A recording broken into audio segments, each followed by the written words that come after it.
saat akan meninggal dunia. Cukup sekian. Wassalamualaikum warahmatullahi wabarakatuh. Begitu aja. Diingatkan hidup di dunia cuma sebentar. Kalau orang yang tidak beriman kepada Allah ketika diberikan ujian musibah oleh Allah, pasti dia tidak akan kuat imannya. Kalau dia berjualan umpamanya dapat musibah, nggak pernah untung-untung, sepi. Itu boleh jadi kalau orang yang dia diam aja berzikir, itu orang yang beriman kepada Allah. Kalau yang tidak beriman kepada Allah boleh jadi mendatangi dukun, betul atau tidak? Yang kubur apa yang subur yang datangi? Ya Allah, datang akhirnya ibu lahirnya hari Selasa, nggak cocok di ayah. Ketik krek. Ya Allah, kita datang aja bilang oh dia hebat, udah puasa kita, sholat kita tidak diterima 40 hari. Na'udzu. 1 hari aja kita Masya Allah gak enak. Apalagi sampai 40 hari. Bapak-bapak, ibu-ibu yang dimuliakan oleh Allah Subhanahu wa Ta'ala, hidup di dunia cuma sebentar. Bagi yang ditinggalkan, hendaknya sabar. Allah telah tegaskan wa basyiris dan berikanlah kabar kepada orang-orang yang sabar tak mendapatkan musibah.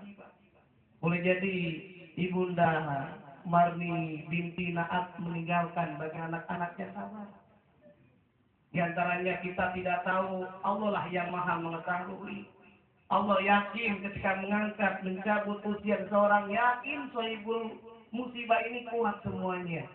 Karena janji Allah, la yukallifullahu nafsan illa wus'aha laha ma kasabat wa 'alaiha ma kasabat. Pasti yakin. Ada masalah, pasti ada solusinya. Betul atau tidak? Kalau bapak-bapak beli gembok, saya tanya nih. Bapak-bapak beli gembok baru, kira-kira ada kuncinya nggak? Inilah simbol. Kalau ada masalah, pasti ada kuncinya yang Allah telah tegaskan dalam surah Al-Insyirah.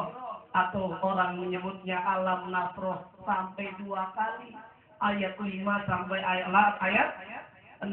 Inna ma'al usri yusra. Inna ma'al usri yusra. Sungguhnya bersama adanya kesulitan, adanya kemudahan, adanya ujian, adanya musibah, bencana, gagal, tidak sesuai dengan harapan, kita harus berbaik sangka kepada Allah Subhanahu. Bukankah Allah telah menegaskan dalam surah Al-Baqarah ayat 216, boleh jadi sesuatu itu menurut kita baik tetapi jelek untuk kita. Boleh jadi menurut kita jelek tapi baik untuk kita. Karena kenapa? Allah maha mengetahui, kita enggak tahu. Wa asa an takrahu shay'a wa huwa khairul lakum wa asa an tuhibbu shay'a wa huwa syarrul lakum wallahu ya'lamu wa antum la ta'lamun. Sebelum saya akhiri, saya akan mengambil kisah. Ada tukang tape, Pak. Di sini ada tukang tape nggak? Nggak ada ya. Kalau di daerah ini besar tukang tape. Dia tukang tape ini rajin ibadah juga. Tapi kalau kena musibah tetap aja kadang-kadang iman goyah juga, Pak ya. Tukang tape habis sholat subuh, dia bawa itu tape pakai pikulan. Ketika tape di bawah pikulan itu melewati sungai, melewati sawah, di luar perkiraannya ternyata pikulannya patah. Pikulan tape yang di depan itu jatuh tergelincir ke sungai, ke bawah oleh air sungai. Tidak bisa diambil tuh tape. Yang satunya lagi tergelincir ke sawah yang penuh dengan lumpur dan sulit untuk dibetulin. Susah diambil. Kalau bapak-bapak, ibu-ibu kasus seperti tukang tape, bagaimana kira-kira perasaannya? Hah? Perih. Galau. Kalau anak sekarang begitu ya. Kesel kepada Allah, ya Allah. Ini modal saya satu-satunya buat anak saya. Buat istri saya makan, ya Allah. Bagaimana ya Allah? Saya udah rajin sholat, ya Allah. Tapi kenapa Allah uji? Yang Allah telah tegaskan, wallahu ya'lamu wa antum la ta'lamun. Allah Maha mengetahui, Kita nggak tahu akhirnya itu tukang tape pulang Pak, nggak jadi jualan. Ketika beberapa jam berikutnya, masih 2 jam, 3 jam, masih marah-marah kesel, berburuk sangka kepada Allah. Akhirnya 3 jam berikutnya ada informasi bahwa mobil yang biasa dia tunggangin, yang biasa dia taikin bersama tukang tape lainnya tertabrak. Ketabrakan hampir semuanya penumpang, supir meninggal dunia, bahkan luka parah. Yang selamat siapa? Tukang tape tadi. Gimana kira-kira perasaan tukang tape kalau bapak sebagai tukang tape tadi itu? Alhamdulillah. Yang awalnya gimana? Kesel kepada Allah Subhanahu wa Ta'ala. Boleh jadi juga sama saat kita menghadapi masalah, kita sering berburuk sangka kepada Allah. Ingatlah, bapak-bapak, ibu-ibu yang dimuliakan oleh Allah Subhanahu wa Ta'ala, saat kita menghadapi masalah, cuma kita menyikapinya saja. Apakah kita dengan lapang dada atau kita tidak lapang dada? Kalau kita menyikapinya masalah, orang tua kita meninggal, saudara kita meninggal, bencana alam, mobil hilang dan lain sebagainya. Boleh jadi bapak-bapak, ibu-ibu yang dimuliakan oleh Allah, kalau kita menyikapinya dengan lapang dada akan terasa walaupun susah, terasa nikmat, rasanya sabar. Ilustrasinya kalau orang yang dapat menghadapi masalah, itu ibarat segenggam garam. Garam kalau kita genggam bisa nggak Pak?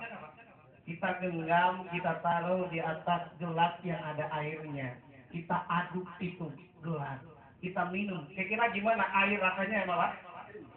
Sangat asin. Inilah kalau kita menghadapi masalah, menghadapi musibah, bukan lapang dada tetapi sempit dada, tidak kepala dingin, tidak dengan ridho.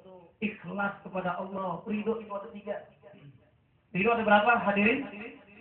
Ada ridho 3. Yang pertama adalah ridho Allah yang kita cari. Yang kedua ridho orang tua. Yang ketiga ridho Roma. Itu yang belakang bukan ya. Nah, yang kedua ini simbolnya orang yang senantiasa dia lapang dada saat mendapatkan musibah dari Allah. Garam yang digenggamnya itu tidak ditaruh di gelas yang ada di depan kita, tetapi dilemparnya ke air danau. Kemudian air danau yang bening itu, yang jernih itu diaduknya kemudian diminum. Saya tanya, airnya asinnya Pak? Inilah simbol orang yang beriman kepada Allah Subhanahu wa Ta'ala. Dia mudahkan sabar, mudahkan tenang, wabasir sabirin. Dia menyatakan semuanya adalah titipan. Qalu inna lillahi wa inna ilaihi rajiun. Kalau titipan pasti ada yang mengambil. Betul apa tidak? Ulaika alaihim shalawatun mir rabbihim wa rahmah. Maka orang yang sabar, yakin hidup di dunia cuma sebentar. Kalau kita nitip barang, nitip mobil ke rumah tetangga, pulang kampung, habis pulang kampung kita ambil nggak tuh mobil? Pasti akan diambil. Simbolnya adalah apa? Orang yang dititipin jangan sombong. Orang yang dititipin jangan marah-marah ke mobil yang diambilnya. Kenapa? Bukan miliknya. Berarti halnya sama.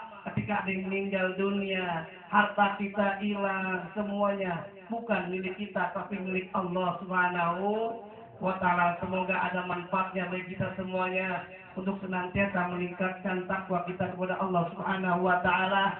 Mumpung masih hidup, mumpung Allah berikan kesempatan usia panjang, masih ingatkah kita ingat ada nyanyian ibu-ibu, bila Israel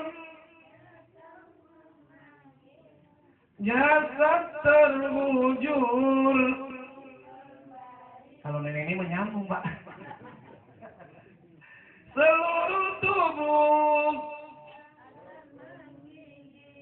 sekujur badan dan kedinginan. Kalau kita udah meninggal dunia, nggak bisa lagi kita sholat, tidak bisa lagi bantu orang tua kita, tidak bisa bantu bermanfaat di masyarakat kita. Kalau kita ingin masuk surga gampang. Apa? Tergantung usaha kita, gitu Bu ya. Semuanya, insya Allah semoga ada manfaatnya bagi kita. Mohon maaf atas segala kekurangan. Buah tomat, buah cempedak tamat dah. Ikan sepat, ikan gabus, ikan lele direndam di air tawar. Ceramahnya lebih cepat, lebih bagus, jangan bertele-tele, jamaah udah pada lapar. Baik, terima kasih. Wassalamualaikum warahmatullahi wabarakatuh.